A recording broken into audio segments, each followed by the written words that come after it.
Shalom Bapak Ibu Saudara-saudara semua. Apa kabarnya? Saya sangat berharap kita semua dalam keadaan baik. Mari saat ini kita mau beribadah di hadapan Tuhan. Kita bersatu teduh sejenak biar Tuhan menolong kita di dalam ibadah kita pada hari ini. Mari kita bersatu teduh sejenak.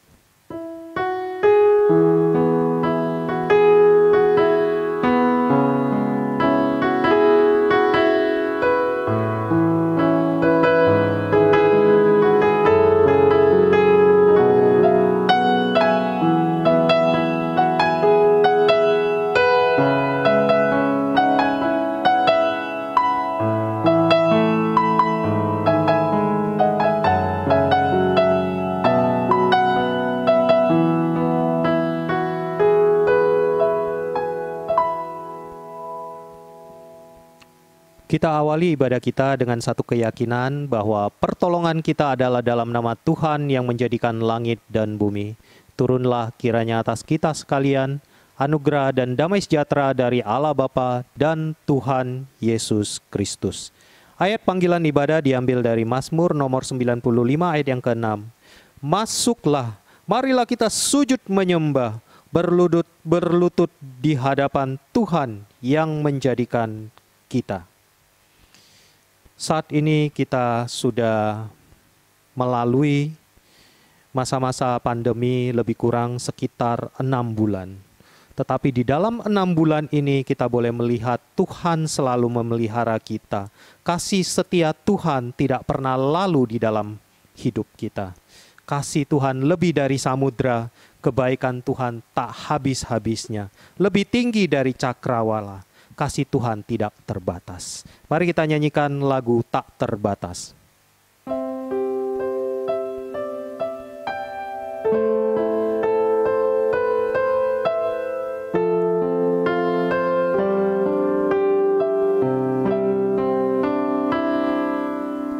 Semusim berlalu, namun kau selalu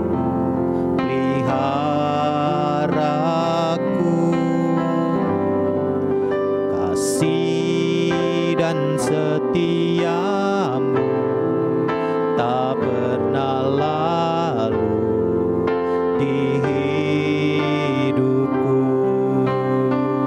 Lebih luas dari samudra kebaikanmu Bapa takkan habis di hidupku. Lebih tinggi cakrawala, tak terbatas kasih-Mu. Sungguh ku bersyukur. Biarlah kita boleh selalu ingat kasih Tuhan di masa-masa apapun yang kita alami. Kita nyanyikan sekali lagi lagu ini.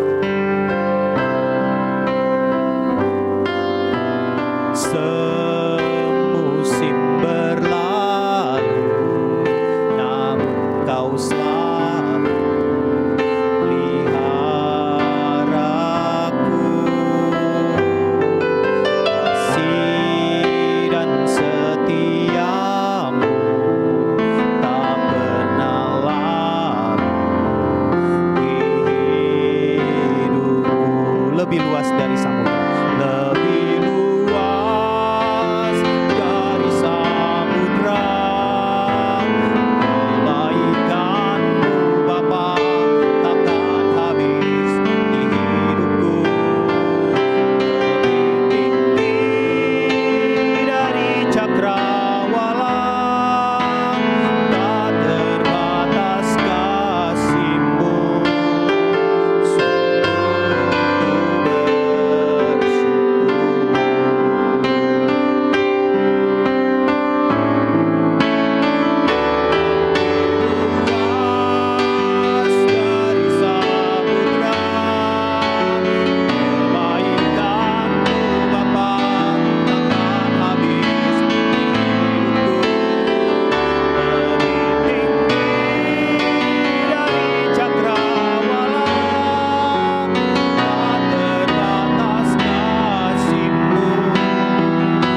Mari kita bersatu dalam doa.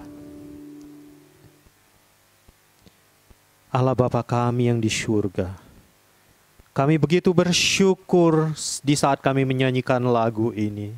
Kami boleh melihat flashback kembali kehidupan kami di masa-masa yang lalu. Kami boleh tahu Tuhan, bagaimana Tuhan sudah memelihara kami di saat kami senang maupun di saat kami dalam keterpurukan. Kami boleh melihat tangan Tuhan yang selalu memegang kami. Karena kasih Tuhan yang tak terbatas itu sudah menolong kami, memberikan kebaikan-kebaikan yang luar biasa di dalam kehidupan kami. Tuhan, pada saat ini kami mau datang beribadah di hadapan-Mu. Biarlah Tuhan menolong kami, supaya melalui ibadah kami pada hari ini, walaupun secara virtual, walaupun secara online, kami boleh memupuk kerohanian kami makin hari makin cinta Tuhan, makin hari makin mengasihi Tuhan, makin hari kami boleh memancarkan keindahan Tuhan kepada setiap kami, setiap teman-teman kami yang ada di sekitar kami. Terima kasih ya Tuhan, inilah kerinduan kami. Kami rindu memuliakan nama Tuhan di mana saja kami berada. Di dalam nama Tuhan Yesus Kristus kami berdoa dan mengucap syukur. Amin.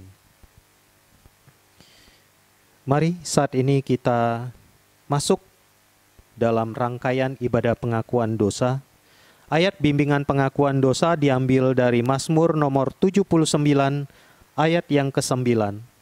Tolonglah kami, ya Allah penyelamat kami, demi kemuliaan nama-Mu, lepaskanlah kami dan ampunilah dosa kami oleh karena nama-Mu. Pertolongan kita hanya dari Tuhan. Tuhan selalu menolong kita dengan cara-cara yang ajaib. Di saat kita tidak sanggup, di situ tangan Tuhan bekerja. Pertolongan-Mu.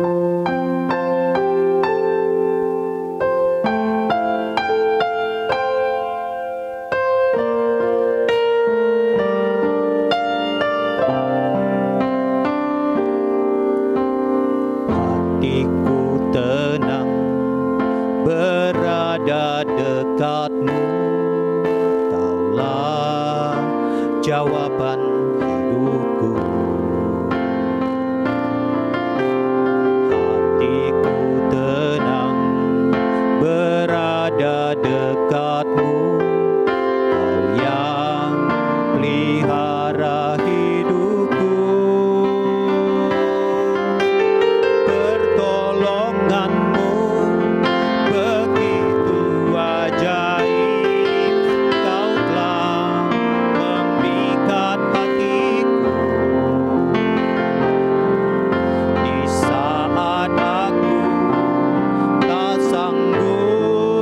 lagi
Bapak, Ibu, saudara-saudara sekalian, kita berdoa di hadapan Tuhan.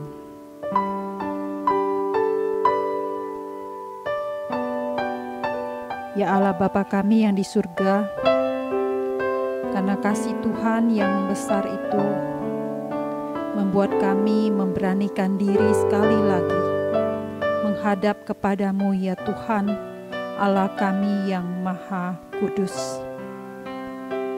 Sekali lagi kami mohon belas kasihan Tuhan untuk setiap kami.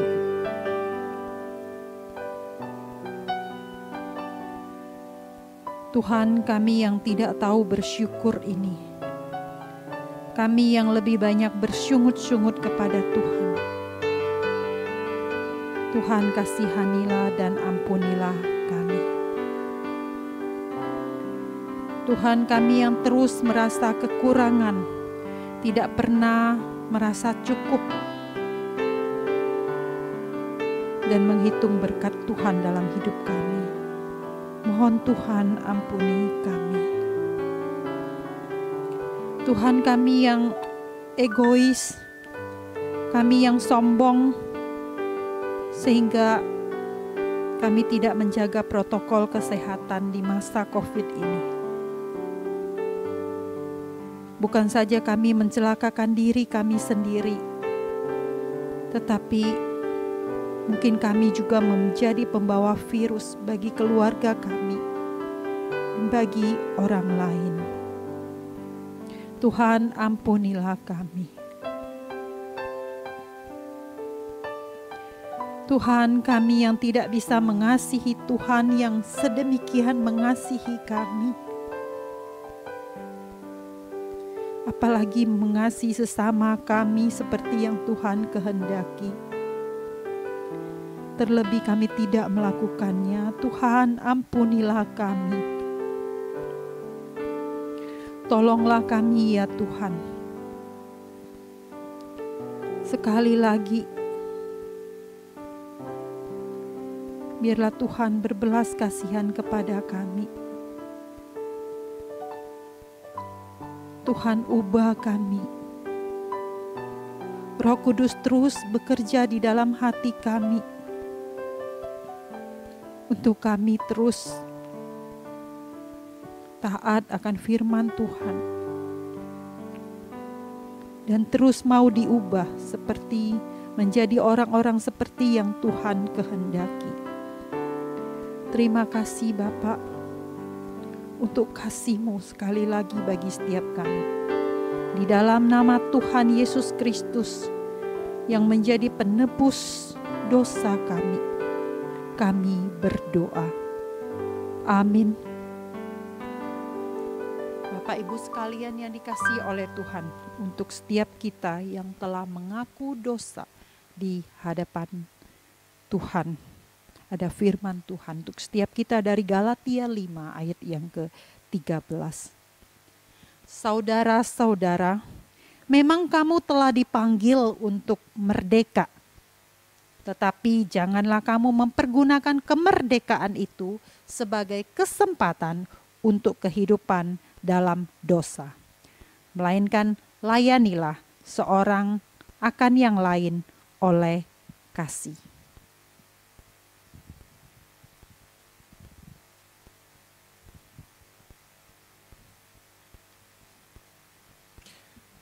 Mari kita bangkit berdiri bersama-sama orang percaya di segala abad, segala zaman. Kita akan bersama-sama mengiklarkan pengakuan iman rasuli. Pengakuan iman rasuli. Aku percaya kepada Allah, Bapa yang Maha Kuasa, Khalik langit dan bumi, dan kepada Yesus Kristus, Anaknya yang tunggal, Tuhan kita, yang dikandung dari Roh Kudus, lahir dari anak darah Maria, yang menderita sengsara di bawah pemerintahan Pontius Pilatus, disalibkan, mati dan dikuburkan, turun ke dalam kerajaan maut. Pada hari yang ketiga, bangkit pula dari antara orang mati, naik ke surga, duduk di sebelah kanan Allah, Bapa yang Maha Kuasa. Dan dari sana ia akan datang untuk menghakimi orang yang hidup dan yang mati.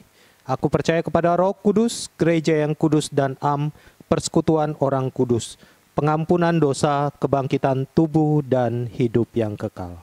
Amin. Mari saat ini kita akan mempersiapkan hati untuk mendengarkan firman Tuhan. Biarlah hati kita boleh menjadi hati yang subur, hati yang mau belajar, hati sebagai murid. Kita nyanyikan lagu ini.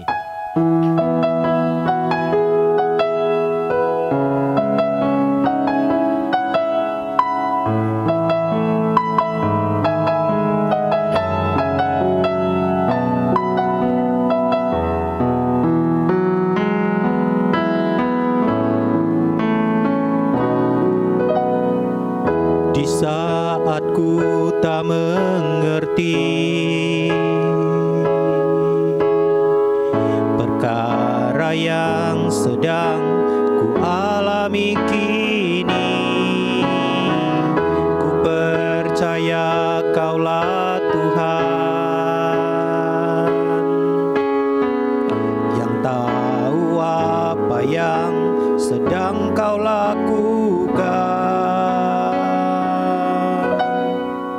Di saat ku tak mengerti perkara yang sedang ku alami kini, ku percaya Kaulah Tuhan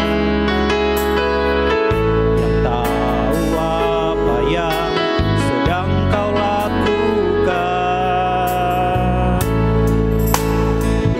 Ku tahu Kau sedang mengajarku lewat segala sesuatu, agar ku semakin serupa gambaran-Mu. Berikan ku hati sebagai murid-Mu yang menggapai hikmat-Mu, agar ku selalu tinggal di dalam kemuliaan-Mu.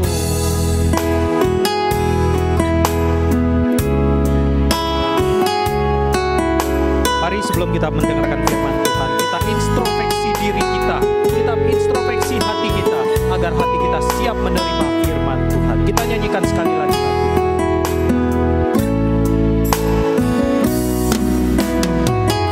Di saat ku tak mengerti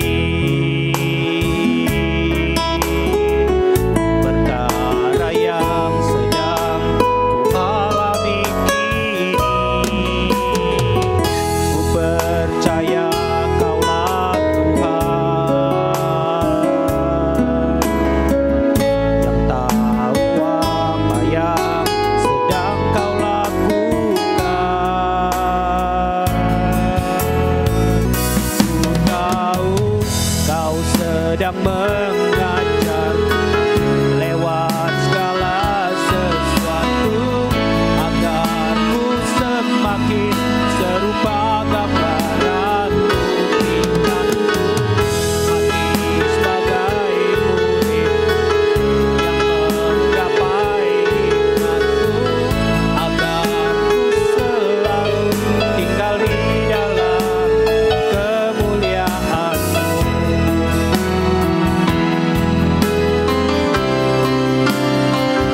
Ku tahu Kau sedang mengajarku lewat segala sesuatu, agar ku semakin serupa gambaran-Mu. Berikan ku hati sebagai murid yang menggapai hikmat-Mu, agar ku selalu tinggal di dalam kemuliaan-Mu. Tinggal di dalam kemuliaan-Mu. Tinggal di dalam kemuliaan-Mu.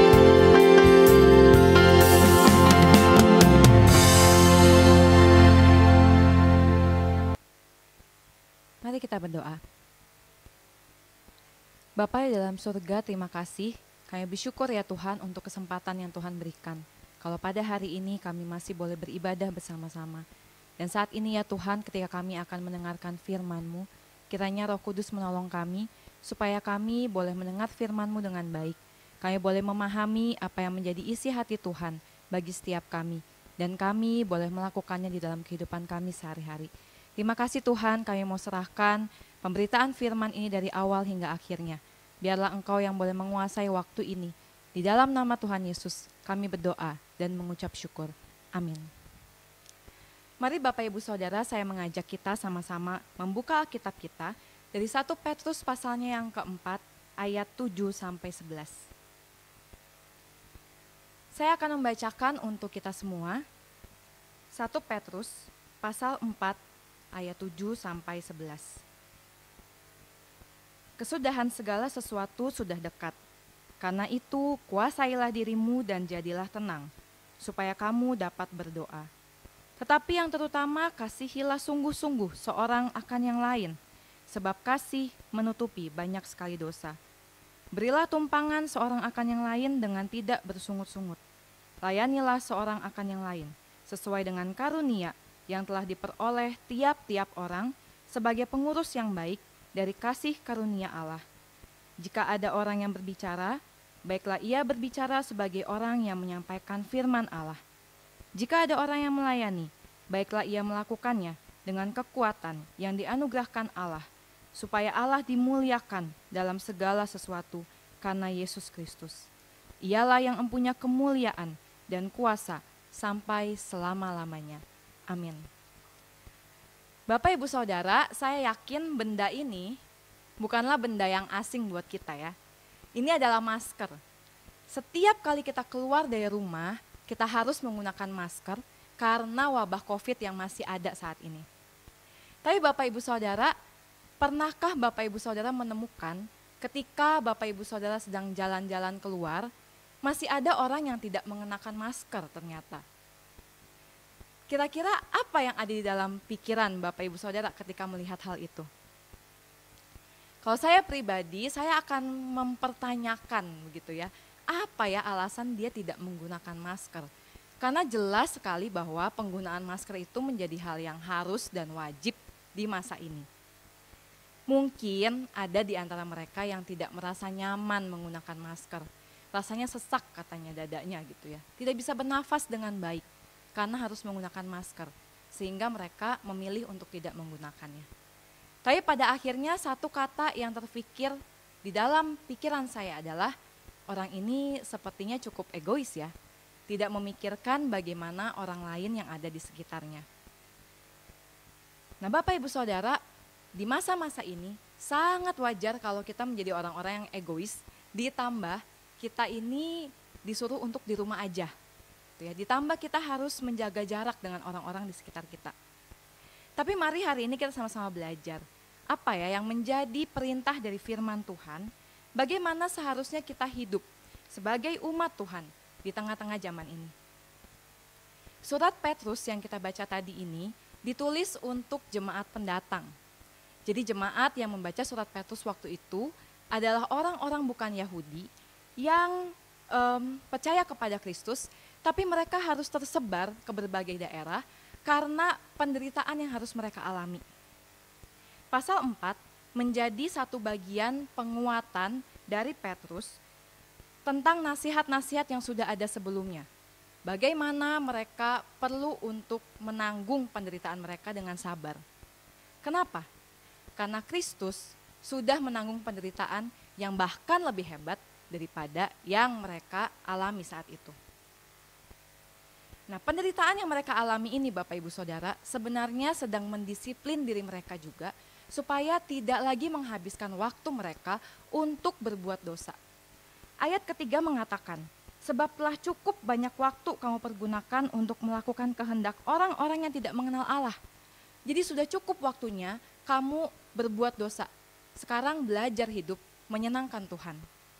Selain itu alasan lainnya kenapa mereka hidup menderita ada di ayat yang keempat. Karena mereka heran. Mereka yang dimaksud di sini adalah orang-orang yang ada di sekitar jemaat waktu itu. Heran karena apa?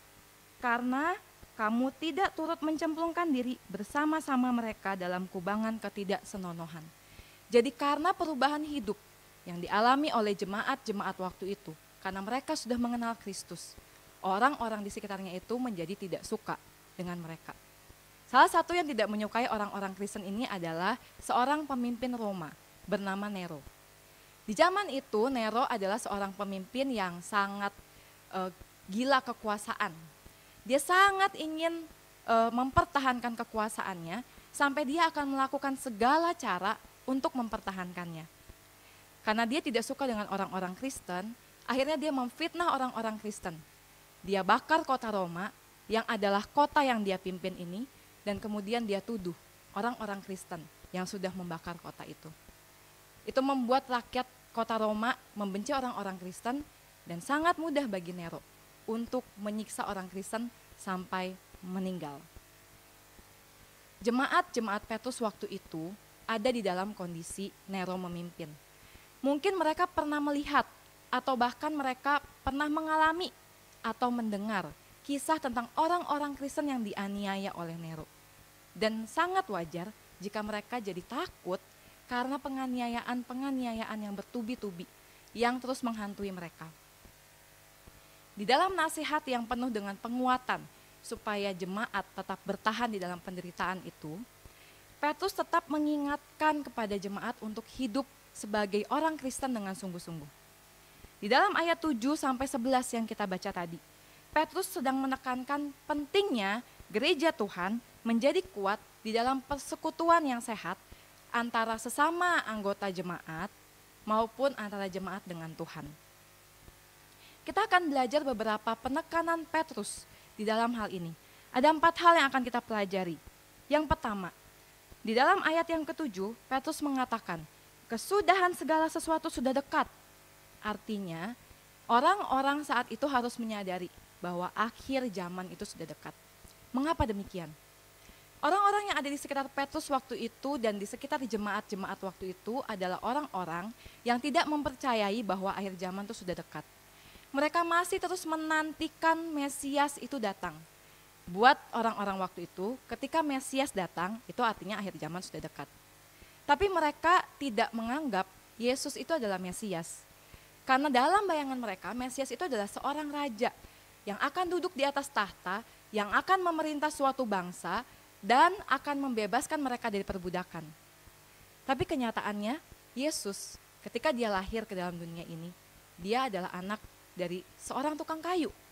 Dia tidak pernah menduduki tahta apapun, dan Yesus pun mati dengan cara dipaku di kayu salib. Sehingga masih banyak orang waktu itu yang tidak percaya bahwa Yesus adalah Mesias. Dan itu membuat mereka berpikir bahwa akhir zaman itu masih lama. Mereka masih terus menantikan kedatangan Mesias itu. Tapi Petrus menegaskan kepada jemaatnya bahwa mereka adalah orang-orang Kristen. Mereka sudah percaya kepada Yesus. Dan Yesus itu adalah Mesias yang sudah datang. Itu artinya akhir zaman sudah dekat. Dengan pemikiran bahwa akhir zaman itu sudah dekat, mereka bisa lebih berwaspada, berjaga-jaga. Karena kita tidak pernah tahu kapan Tuhan Yesus akan datang untuk kedua kalinya. Maka dari itu Petrus mengajak jemaatnya untuk menguasai diri dan menjadi tenang. Dan salah satu bentuk konkret bagaimana mereka berjaga-jaga dan berwaspada adalah dengan berdoa. Doa menjadi sebuah bentuk penyerahan hidup dari jemaat kepada Tuhan. Sebuah kerendahan hati karena menyadari bahwa kita terbatas dan kita tidak mampu. Bahkan di tengah-tengah penantian akan kedatangan Kristus yang kedua kali, kita tetap butuh pertolongan Tuhan. Dan dengan doa itulah kita memohon pertolongan Tuhan. Kita dapat melihat contoh dari Kristus. Yesus ketika akan menghadapi salib, dia pun bergumul. Dia berdoa dengan sungguh-sungguh di Taman Getsemani. Tapi Yesus tetap menyerahkan semuanya ke dalam tangan Tuhan. Dia mengikuti apa yang menjadi kehendak Tuhan. Dan dia taat menjalani jalan salib itu. Bapak Ibu Saudara, ajakan Petrus ini juga berlaku pada kita masa kini. Kita nggak tahu wabah COVID-19 ini nih sebenarnya sebuah tanda apakah memang Tuhan sudah mau datang nih ya. Apakah Tuhan Yesus sudah mau datang kedua kalinya? Kita nggak tahu. Tapi mari kita saat ini sebagai anggota tubuh Kristus berwaspada, berjaga-jaga. Kita bisa menyatakannya dengan mari kita sama-sama berdoa. Doakan situasi yang ada saat ini. Kita juga bisa doakan kehidupan kita, kehidupan sesama kita, kehidupan orang-orang yang ada di sekitar kita. Kita percaya Allah memegang kendali atas segala sesuatu. Dia punya rencana yang indah. Dan momen ini mungkin Tuhan pakai untuk melatih kita, untuk merendahkan hati kita di hadapan Tuhan, menyatakan keterbatasan kita, dan mengajar kita untuk taat kepada apa yang menjadi kehendak Tuhan. Kemudian hal kedua yang diajarkan juga oleh Petrus, ditekankan oleh Petrus kepada jemaatnya. Dalam ayat yang ke-8, Petrus mengingatkan tentang perintah untuk mengasihi. Kasih yang dimaksud Petrus dalam hal ini adalah dalam hal mengampuni dan menerima kembali orang yang sudah pernah mengecewakan kita. Dalam konteks jemaat waktu itu, jemaat sedang menghadapi penganiayaan sehingga mereka harus tersebar ke berbagai daerah. Mungkin di dalam masa-masa pelarian mereka atau persembunyian mereka terjadi konflik antara jemaat. Nah, di saat itulah Petrus mengajarkan kepada jemaatnya untuk mengampuni dan menerima kembali orang-orang yang pernah berkonflik atau mungkin mengecewakan mereka. Melalui kasihlah, maka kesatuan persekutuan sebagai anggota tubuh Kristus bisa terjadi. Selain mengampuni dan menerima orang-orang itu kembali, Petrus juga mengajarkan kasih yang mau juga mengakui apa yang menjadi kelebihan dari sesama rekan jemaat saat itu. Bukan hal yang mudah Bapak Ibu Saudara untuk mengakui orang lain lebih baik daripada kita. Butuh sebuah kerendahan hati. Tapi itulah yang dimaksud kasih yang dinyatakan oleh Petrus saat ini. Kasih yang menutupi banyak dosa. Maksudnya adalah kasih ketika kita saling mengasihi, maka kita saling mengampuni, kita saling menerima. Tidak ada satupun dari kita yang tidak pernah berbuat salah. Dan oleh sebab itu, kasih dapat menutupi banyak sekali dosa, karena kita bisa saling mengampuni dan saling menerima. Tapi kasih bukan juga berarti kita menerima saja ketika orang itu berbuat salah. Tetap ada sebuah teguran yang tegas tetap harus kita berikan kepada orang-orang yang memang melakukan kesalahan. Kita dapat melihat contoh yang nyata dari Yesus. Ketika Yesus melayani, dia mengasihi setiap orang yang ada di sekitarnya. Dia tidak memilih orang-orang yang dia kasihi. Orang-orang yang bahkan dianggap rendah di zaman itu, tetap dikasihi oleh Yesus. Dan Yesus juga memberikan kesempatan kepada orang-orang yang mencaci maki atau memfitnah dia untuk bertobat. Tapi kasih Yesus yang demikian juga bukan berarti Yesus menerima orang-orang yang berbuat salah dan tidak menegurnya. Contohnya ketika bait Allah disalahgunakan oleh orang-orang di masa itu. Yesus menegur dengan keras. Yesus marah saat itu. Dan Yesus menghancurkan semua penjualan-penjualan yang ada di dalam bait Allah itu. Kita dapat melihat teladan kasih yang menerima, yang mengampuni, tapi juga sekaligus menegur dari Tuhan Yesus. Dengan mengasihi, kita sedang mengakui bahwa diri kita ini adalah anak-anak Allah. Yohanes 13 ayat 35 mengatakan bahwa orang lain bisa melihat kita adalah anak Allah melalui tindakan kasih yang kita nyatakan. Kemudian hal yang ketiga yang menjadi penekanan Petrus adalah mengenai keramahan. Kita lihat ayat yang ke-9.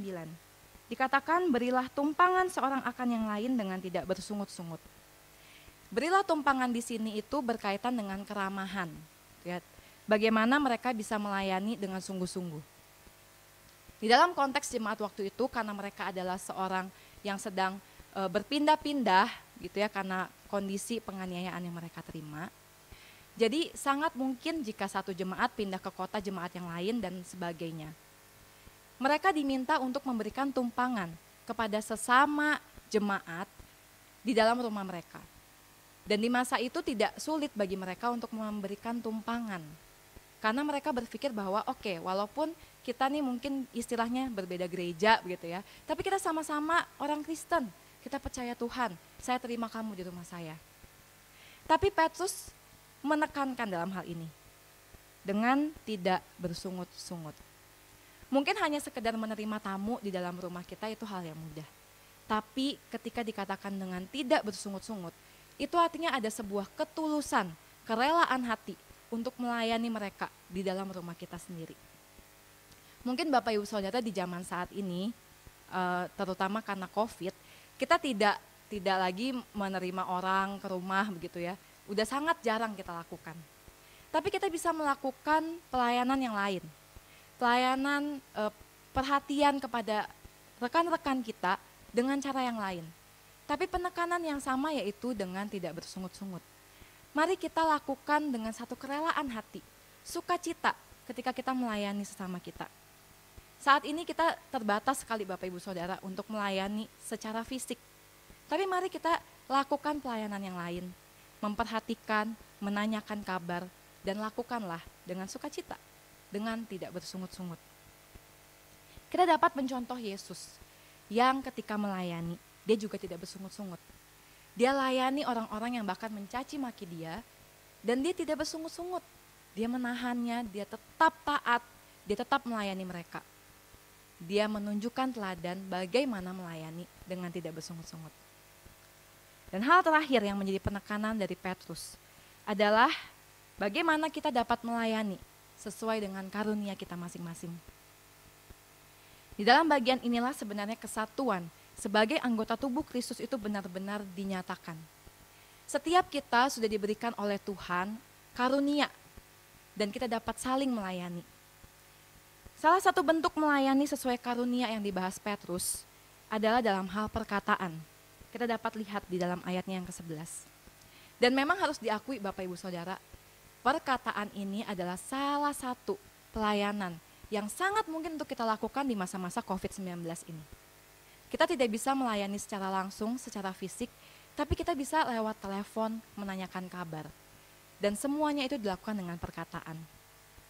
Dikatakan bahwa jika orang berbicara, baiklah ia berbicara sebagai orang yang menyampaikan firman Allah. Menyampaikan firman Allah yang dimaksud oleh Petrus di sini adalah bahwa firman Allah itu menjadi dasar dari komunikasi yang kita lakukan. Dari setiap keputusan yang kita ambil, setiap opini, pendapat yang kita keluarkan, semuanya didasarkan oleh firman Allah.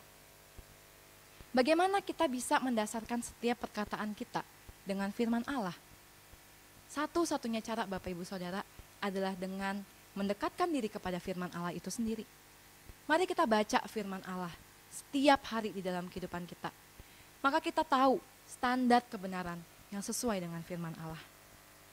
Yesus pun memberikan contoh kepada kita bagaimana di dalam pelayanannya ketika di dunia ini, dia tetap memberikan waktu untuk berelasi dengan Allah Bapa. Markus 1 ayat yang ke-35 mengatakan, pagi-pagi benar Yesus itu keluar untuk berdoa kepada Allah Bapanya.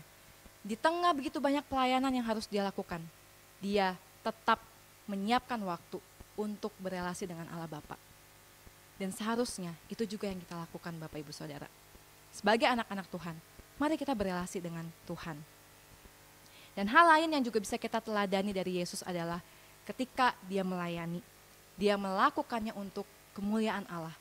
Karena hanya Allah yang layak menerima kemuliaan tersebut. Ketika kita melayani Bapak Ibu Saudara, mari kita ingat bahwa semuanya itu mau kita berikan hanya untuk kemuliaan Allah. Hanya Allah yang dikenal dan bukan kita. Mari kita sama-sama belajar merendahkan hati kita sekali lagi. Ketika kita melayani, kita lakukan itu semua untuk kemuliaan Allah. 4 hal tadi ini adalah sebuah nasihat Petrus kepada para pembacanya, jemaat pada waktu itu, untuk tetap bersatu dalam penganiayaan yang sedang mereka terima di zaman akhir ini.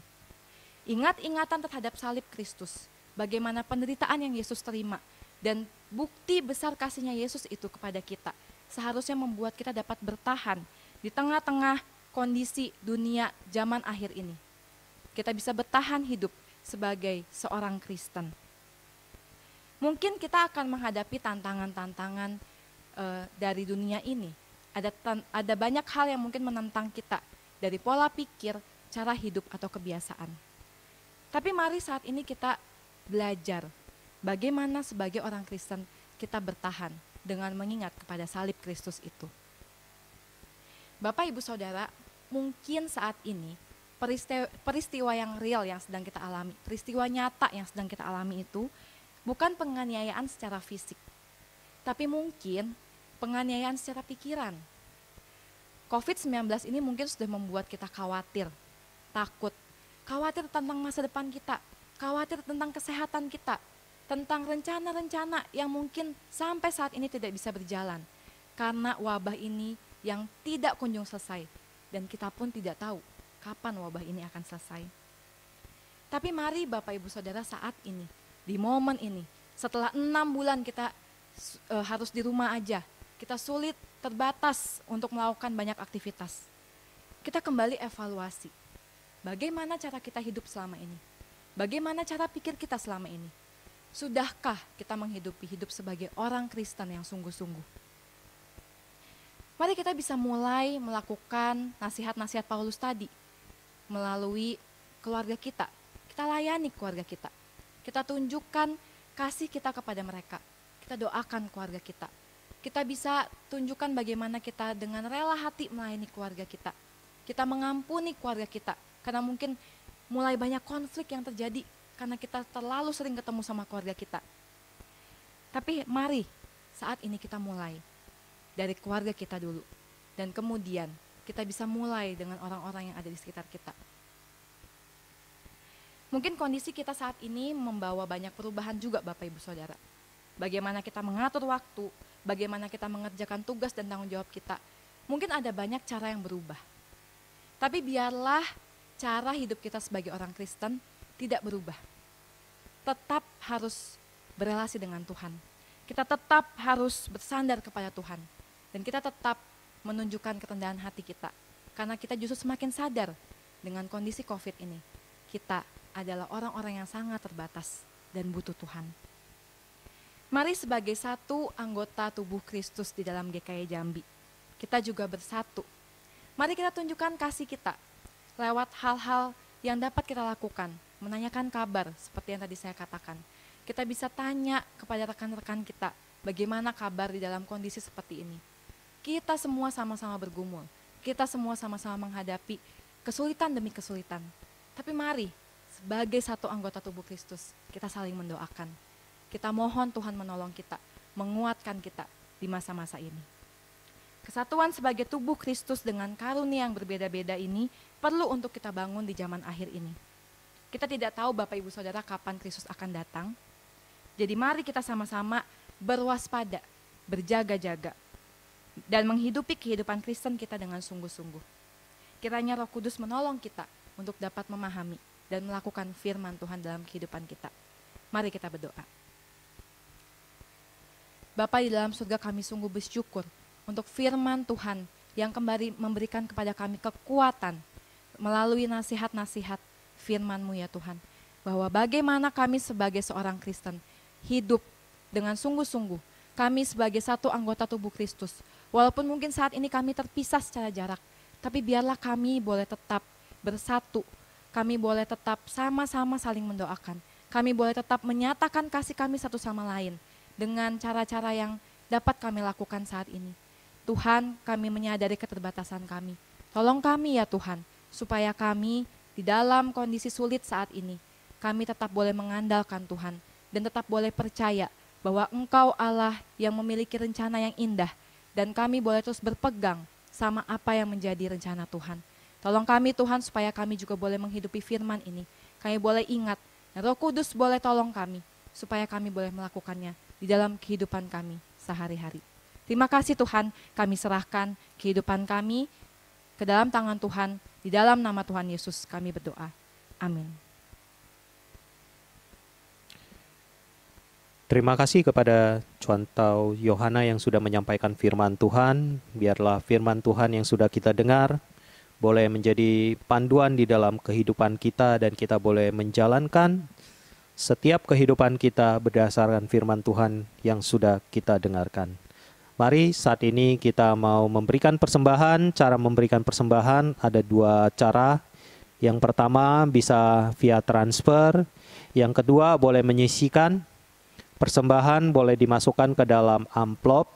Nanti saat kita sudah beribadah normal seperti biasanya, amplop-amplop tersebut boleh dimasukkan ke dalam kantong-kantong persembahan. Saat ini mari kita mempersiapkan hati untuk memberikan persembahan. Kita nyanyikan lagu Yesus Tuhan Gembalaku.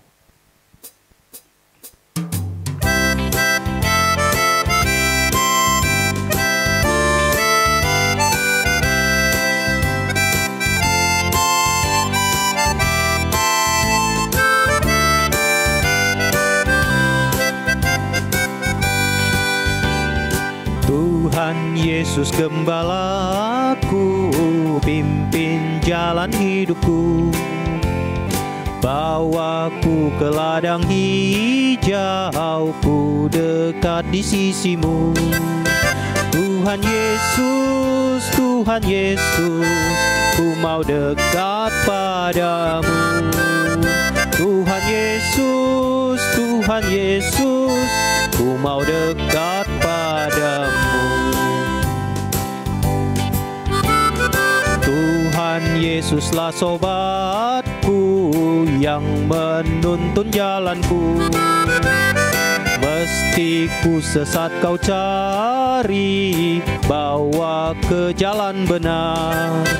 Tuhan Yesus, Tuhan Yesus, oh dengarlah doaku.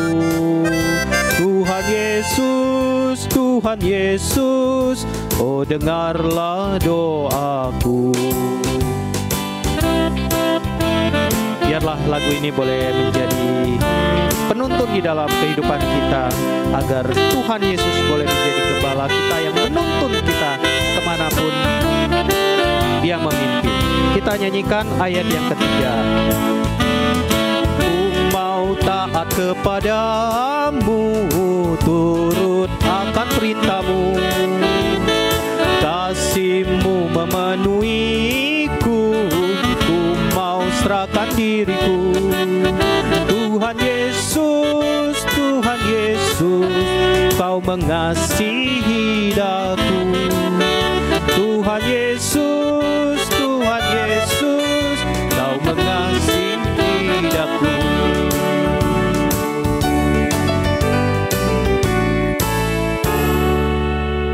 Mari kita bersatu dalam doa. Tuhan, kami mengucap syukur untuk pemeliharaan Tuhan di sepanjang kehidupan kami. Kami percaya ya Tuhan, segala yang sudah kami tempuh, kami boleh melewati karena ada Tuhan yang memimpin kami. Ada Tuhan yang menjadi gembala kami. Gembala yang begitu memperhatikan kami. Gembala yang begitu melihat peduli kepada kami. Kami mengucap syukur kami punya Tuhan yang seperti ini, yang begitu mengasihi kami, begitu mencintai kami. Bahkan sampai segala kebutuhan fisik maupun rohani kami, Tuhan peduli. Terima kasih ya Tuhan. Saat ini kami memberikan persembahan, biarlah persembahan ini dapat dipakai Tuhan untuk memperluas kerajaan-Mu. Terima kasih Tuhan, di dalam nama Tuhan Yesus kami berdoa dan mengucap syukur. Amin. Saat ini adalah warta. Warta akan disampaikan oleh Guru Injil Lindawati. Dipersilakan.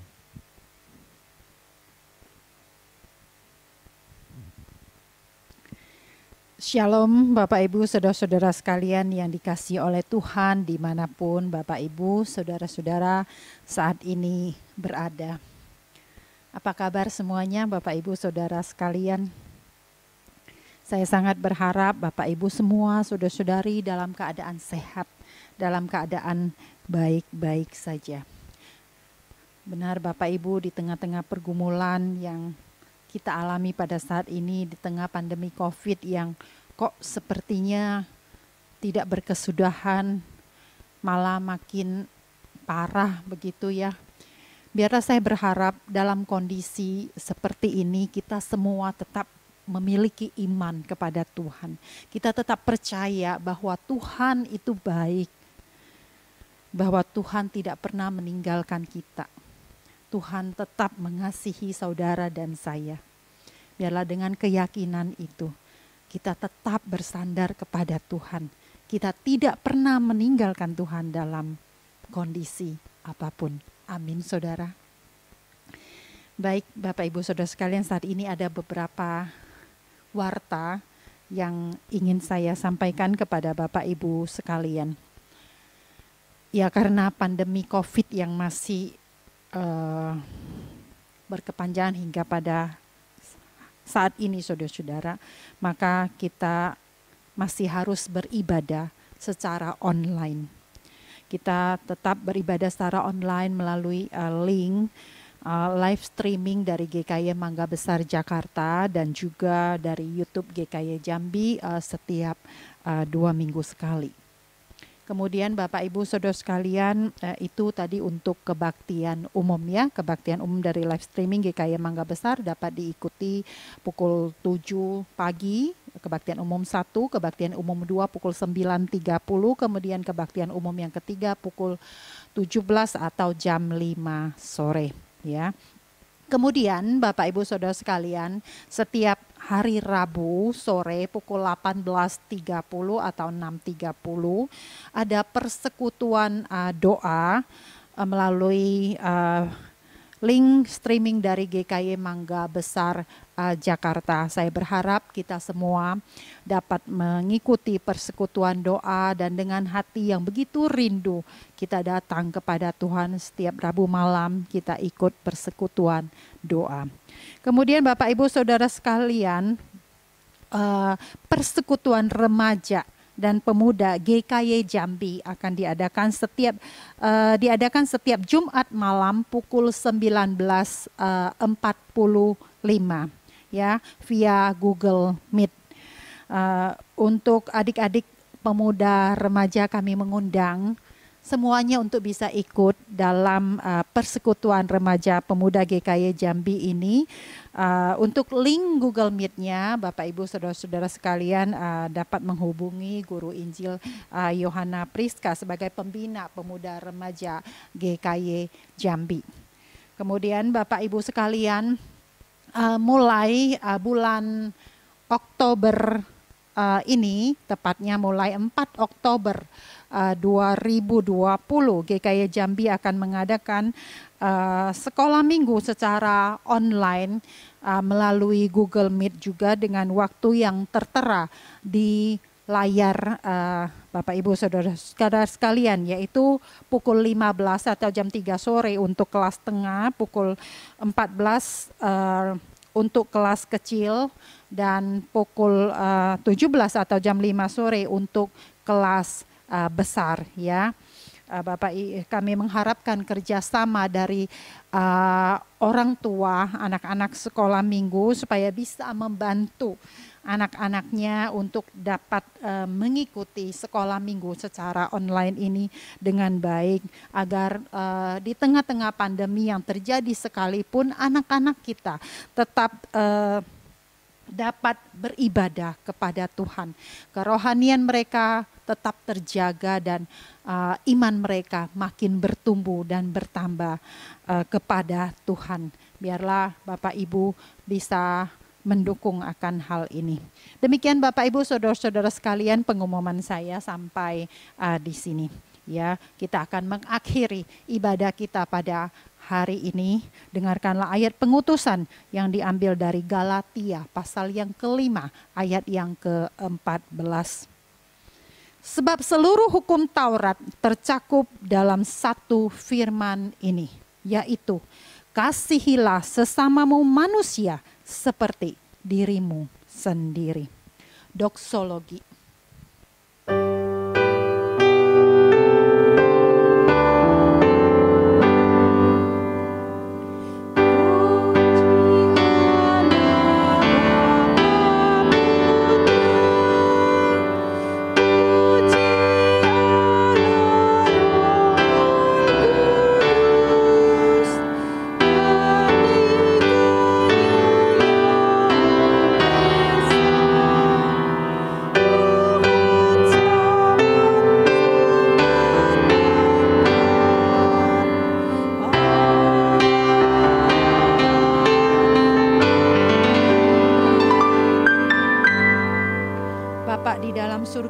kami mengucap syukur untuk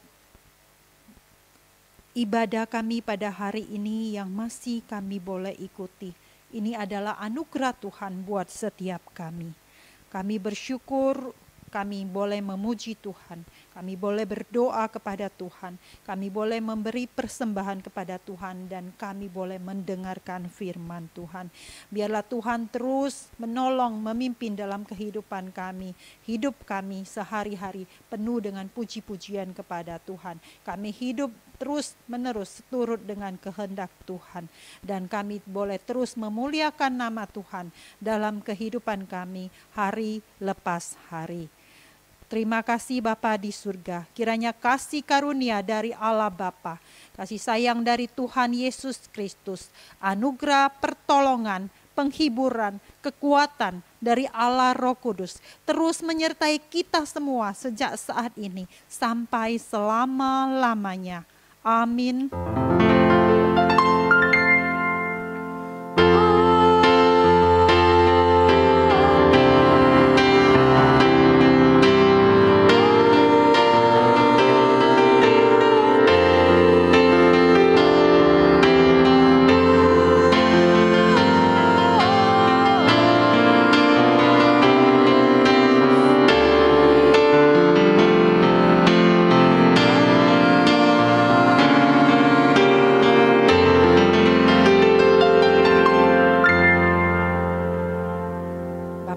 Silakan duduk kembali, ambil waktu teduh. Ibadah kita selesai. Tuhan Yesus memberkati Bapak Ibu, saudara-saudara sekalian.